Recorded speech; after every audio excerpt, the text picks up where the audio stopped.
magbablog ako ngayon kasi ang tabas ko Shiko Inday. Tindan nyo, kadumi, kaya tara, salbabi. Hindi naman gusto mahulog yung iParan ko. Diba? Bato lang natin yun ng ganyan. Shumot. Kita nyo guys na shumot. Shoot talaga eh. Diyan na nga lang. Hindi na ako kita. Siyempre, lalagyan natin yun ng ito. Kadome din. Yun natin yan. Tubig.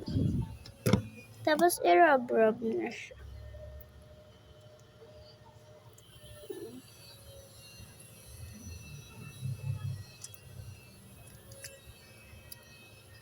Inis na ako.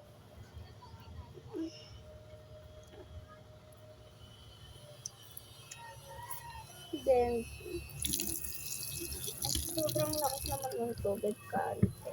Dapat mahina-hina lang. Ganyan tubig. Ay!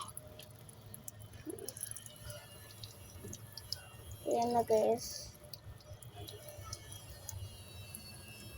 Super ano niya na. Linis niya na. Yan na, super linis niya na. Kaya tama na tong tubig. Lagay na natin muna dito. Ayan. Wait lang guys, pupunasan natin. Ito kasi papakita yung ano ko, yung pinapakapunas ko. Baka magulat kayo. Madami kasi guys yung pinapangpunasan ko. Pero malinis pa rin naman siya. Tapos lagay na natin siya. Kaya tara na. Si Inday nakapagpagod naman. Uy! Lalagay na natin na ito sa lagayan.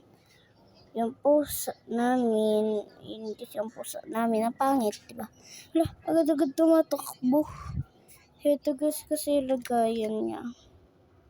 Good luck. Ito guys yung pinapackage ko kaganina pa. Ay, nakakapagod kaya mag-package dito. Bye!